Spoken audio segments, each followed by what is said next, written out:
Good morning, class 10th. We are taking up a story of the thieves. The thieves' story. That is, and there are two characters. There are two prominent characters, as we had started it earlier. There is the narrator, who begins the chapter by saying, "I was still a thief when I met Anil. And though only 15, I was an experienced and fairly successful hand." It means he's calling himself an expert in stealing things, in thievery, in thieving people's property, in stealing others' things. और उसके बाद he meets Anil, और अनिल को वो कहता है कि he is quite a muscular boy, काफी तगड़ा लड़का है. तगड़ा लड़का क्या है? 25 साल का नौजवान है, और उससे वो बातचीत भी होती है उसकी, और उसके बाद वो कहता है कि आप वो खाना बनाना जानते हो? वो कहता है कि हाँ. और उसके बाद वो पहले दिन जब खाना बनाता है तो इतना बेकार बनाता है, अनिल को बहुत गुस्सा आता है. लेकिन जब ये वहाँ पर मुस्कुराते हुए खड़ा रहता है और उसके गुस्से को किसी तरह से रिएक्ट नहीं करता है, तो इसमें वो हंस पड़ता है अनिल. तो यहाँ तक we had done this story up till now, and now see, he took me to his room over the Jamna sweet shop and told me I could sleep on the balcony. और उसने मुझसे कहा कि तुम balcony में सो सकते हो. But the meal I cooked that night must have been terrible because Anil gave it to a stray dog. उसने वो खाना जो इसने बनाया था नरेटर ने, उसको he presented it to a dog, he gifted it to a dog and told me to be off. और उससे कहा निकल लो यहाँ से. No, but I just hung around. Hung around means I stayed on. I stopped there, smiling in my most appealing way. Appealing way means very cheerful way. And he couldn't help laughing.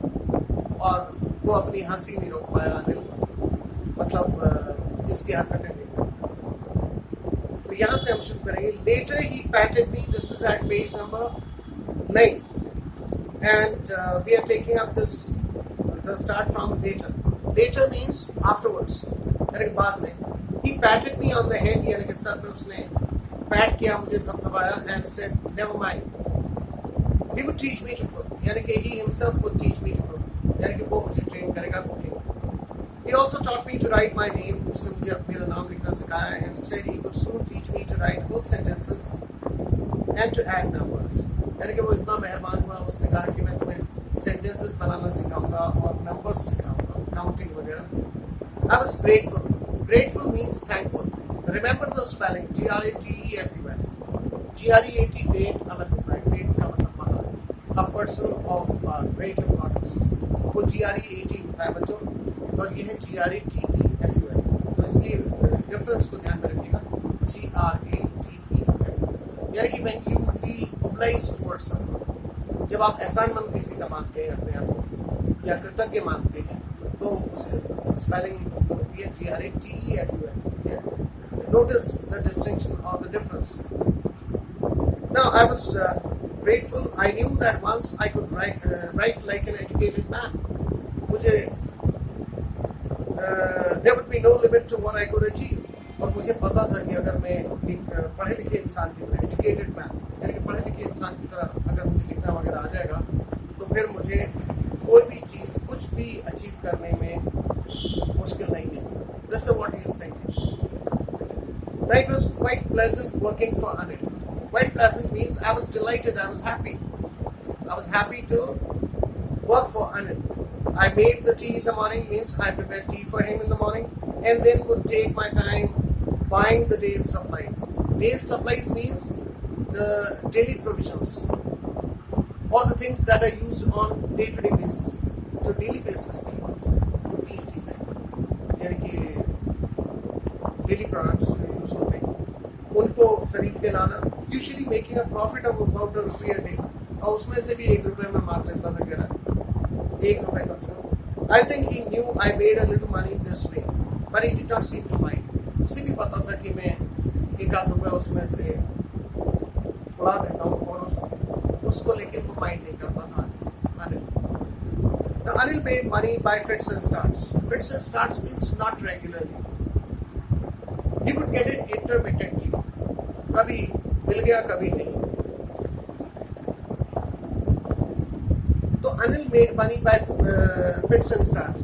ये fits and starts पर जो ये phrase है इसका मतलब होता है कि नॉट रेगुलरली, नॉट कंटिन्यूअसली। तो by fits and starts he would borrow 1 week, यानी कि एक वीक वो बोरो करता था। बोरो मीन्स किसी से उधार लेना, लेन द नेक्स्ट, और अगले महीने को दूसरे को देता था। He kept worrying about his next check, और अगला चेक कब आएगा इस बात की उसे हमेशा चिंता है। But as soon as it arrived, he would go out and celebrate. लेकिन जैसे ही उसे वो चेक मिल जाता था वो सेलिब्रेट करता था मतलब उस पैसे को एंजॉय करता था। It seems he wrote for magazines. ऐसा लगता था कि वो शायद मैगजीन्स के लिए लिखता है। It seems means it is not sure whether he writes for magazines or not. It seems means he is imagining. He's in a way he's trying to understand. He feels that he wrote for magazines. A queer way. Queer means strange, अजीब, एक अजीब तरीका था to make a living. To make a living means to earn his bread and butter. अपनी जीविका कमाने के लिए। One evening he came home with a small bundle of notes, saying he had just sold a book to a publisher.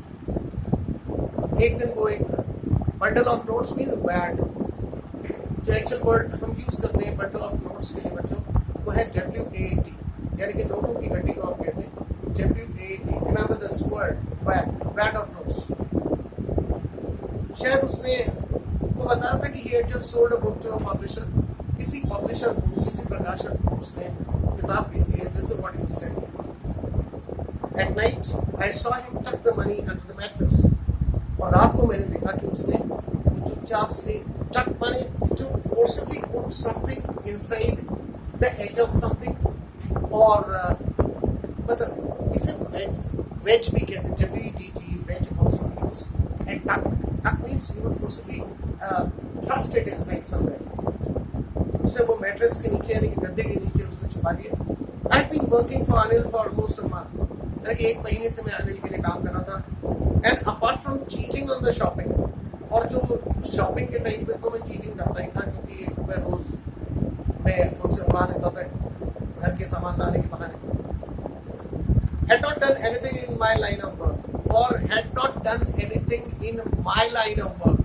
Line of work actually is in my profession or in what I was expert at, यानी कि जिस चीज में मैं expert था, जो कि चोरी का काम था, ऐसा मैंने कोई काम वहां नहीं किया था। I had every opportunity for doing so, हालांकि मुझे मौके कई मिले कह रहा है। I had every opportunity, opportunity means मौका, यानी कि अवसर तो कई मिले, लेकिन ऐसा अभी तक किया नहीं था। Anil had given me a key to the door, उसने दरवाजे की चाबी दी थी मुझे, and I could come and go as I pleased, and I was free to enter or exit anytime, यानी कि मैं कभी भी अंदर आ या बाहर जा सकता हूँ। He was the most trusting person I had ever met.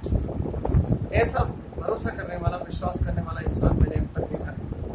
And that is why it was so difficult to rob him. और इसीलिए मेरे लिए difficult हो रहा था उसको लूटना। Rob means otherwise to take money forcibly from someone.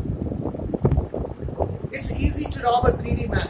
एक लालची आदमी को लूटना तो आसान रहता है, because he can afford to be robbed, क्योंकि वो लूट सकता है आराम से। But it is difficult to rob a careless man.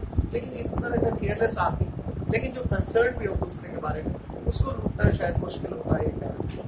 Sometimes he doesn't even notice he has been robbed, and that takes all the pleasure out of the work. और कभी-कभी तो उसे यही पता नहीं चलता कि उसके पैसे उड़ गए, और इसी से कह रहा है कि मेरे को उस बात का मजा नहीं आता। मजा तो था कि उसे पता लगे कि उसका पैसा उठ चुका है। Well, it's time I did some real work. और अब ये समय था कि मैं कुछ रियल काम करूं, क्योंकि मैंने उसे एक बंडल ऑफ नोट्स यानी बैग ऑफ नोट्स जो है वो मैट्रेस के नीचे रख के दे दिया। I told myself, I'm out of practice. I'm out of practice. Out of practice means अंग्रेजी की कहावत है practice makes perfect, जिसे हमारे हिंदुस्तान में अक्सर कहा जाता है practice makes a man perfect, यानी कि प्रैक्टिस करत करत अभ्यास से जड़मती हो जान, यानी कि कोई काम अगर आप persistently या continuously you do it for a long time, you become an expert in it. तो वो कह रहे कि आउट ऑफ प्रैक्टिस था, मैंने बहुत दिनों से किया नहीं था, and if I don't take the money, अगर मैं पैसा नहीं लेता हूँ तो he'll only waste it on his friends. तो वो तो सेलिब्रेशन में माहिर है, वो अपने दोस्तों को बुला देगा, ये इसने सोचा। And after all he doesn't even पे मी, और मेरे को भी वो कोई पेमेंट तो करता नहीं। तो ये ख्याल थे उसके दिल में, वो पैसे उड़ाने से पहले। Now Anil was asleep.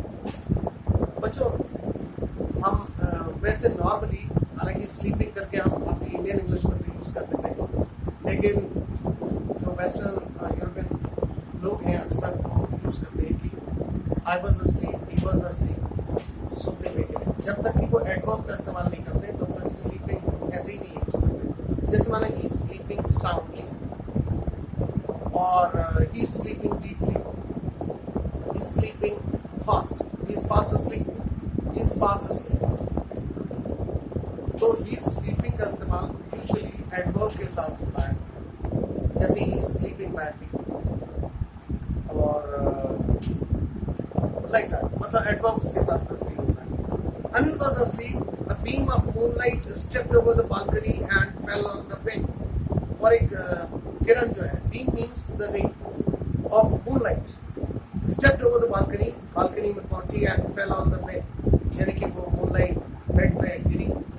I sat up on the floor, यानी कि मैं चांदनी, मतलब चांदनी बिखर गई थी कमरे में भी। I sat up on the floor, यानी कि मैं फर्स्ट में था, अपने माँ उसमें बैठ गया। कंसिडरिंग द सिचुएशन, यानी कि सिचुएशन को देखते हुए। If I took the money, अगर मैं पैसे ले लेता हूँ तो I could catch the 10:30 express to Lucknow, यानी कि 10:30 बजे की सुबह ट्रेन से लखनऊ जा सकता हूँ। Slipping out of the blanket, यानी कि मैं तुरंत ब्लैंकेट से बाहर आया, यानी कि जो कंबल उड़ा हुआ था उससे। I crept up to the bed, मैं धीरे से बेड के पास पहुंचा। देखिए, crept up to the bed, crept, creep माने वैसे रेंगना होता है, लेकिन कहने का अर्थ ये है कि आराम से धीरे से वहां पे पहुंचा। crept up to the bed. Anil was sleeping peacefully. ये देखिए यहाँ पर इस्तेमाल, Anil was sleeping peacefully, यानी कि एडवर्ब के साथ इस्तेमाल हुआ है। Anil was sleeping, खाली Anil was sleeping नहीं लिखा है, Anil was sleeping peacefully। और जबकि ऊपर जो फर्स्ट सेंटेंस है उसमें देखिए आप Anil was asleep। तो यानी कि अगर आप बिना एडवर्ब के यूज करें तो इससे कहें कि I am asleep, he was asleep, she was asleep, rather than she was sleeping. तो ही वाज स्लीपिंग पीसफुली, ये एडवर्ब इस्तेमाल करें। Anil was sleeping peacefully, his face was clear and unlined. Unlined means unconcerned, unworried. उसके चेहरे पर कोई ऐसा भाव नहीं था जिससे पता लगे कि उसको किसी तरह की चिंता है।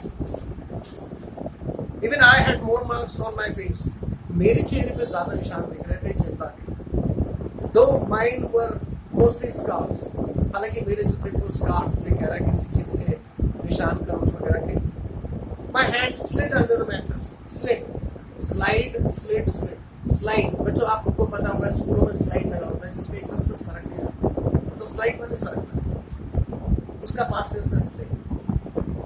My hand slid under the mattress, यानी कि गद्दे के नीचे चुपचाप से स्लिप करे मैंने हाथ। Searching for the notes, यानी कि देखने के लिए कि नोट्स कहाँ हैं। When I found them, जैसे ही मुझे वो मिल गए, I drew them out without a sound. Means without making any sound, I just withdrew myself. Means I drew myself. Means I withdrew myself. I came out. Or I put my hand out rather. I put my hand out. And then what happened? Anil sighed in his sleep. Sigh is a deep breath. To take a deep breath. It may be a sign of pain. Out of pain it may be, or it may also be a sign of relief. Relief means when you are in some difficulty and thereafter you take a long breath and you breathe out. That is also called a sigh. So he took a sigh. Anil sighed in his sleep and turned on his side. And you see he turned on his side towards me, and now you see he was looking towards me. I was startled. Startled means surprised, taken aback, shocked. I was shocked and quickly crawled out of the room. Crawled out of the room means, crawling means to go on one's force. Force means using one's hands and knees. That is what is called to walk on force. And this is what also is called crawling. So he crawled out of the room. बच्चों just mind it, the grammar here, out of the room. And remember to use off with out. Out के साथ off का इस्तेमाल करें. Get out of the room. He looked out of the window, out of. हालांकि हम हिंदुस्तानी ज़्यादातर यहाँ पर from का इस्तेमाल कर लेते हैं. But you see actually the Westerners and Europeans etc. they use out of. So remember this is out of. So he went out of the room. When he was on the road, I began to run. Means as soon as he reached the road, he began to run. जैसे ही सड़क तक पहुंचा वहां से दौड़ के जाने लगा. I had the notes at my waist. यानी कि कमर पर रखे हुए थे उसने अपने पैसे. Held there by string of my pajamas. यानी कि string of my pajamas. Pajama strings और draw strings भी कहते हैं उन्हें, नाड़ा जिसे कहते हैं. तो उसने नाड़े में फंसाए थे पजामे. I slowed down to a walk and counted the notes. मैं थोड़ा सा walk करते हुए थोड़ा सा स्लो हुआ और मैंने वो पैसे गिने. 600 rupees in 50s. यानी कि 50-50 के नोट थे. 600 रुपए थे. I could live like an oil-rich Arab for a week or two. और कह रहा कि तेल बेचने वाले अरबों की तरह. अरब देश जो है खाड़ी देश इसी बात के लिए रिच है कि वो लोग उनके पास बहुत सारा पेट्रोलियम है. तो वो कह रहा है कि पेट्रोलियम रिच अरब की तरह, यानी कि अरब शेख की तरह मैं कम से कम कितना समय गुजार सकता था. अभी कम 1-2 हफ्ता गुजार सकता था. ये वो इसलिए कह रहा है क्योंकि वो एक ऐसा व्यक्ति है जिसके पास पैसे ही नहीं है और ऐसे में उसे 600 रुपये मिल जाना it was like winning a jackpot. Jackpot जीतने जैसा है, यानी कि unexpected money he had got. इसे हम यूँ कहते हैं कि इसे कहते हैं आंधी क्या. ये जो फ्री गिफ्ट में अचानक से मिल जाती है. Anyway, I just lose the term right now. I'll be telling you in the next session. I remember it very well, but it is ringing in my head, but not on the tip of my tongue. Anyway, thank you so much. It's time now to call it a day. Thank you.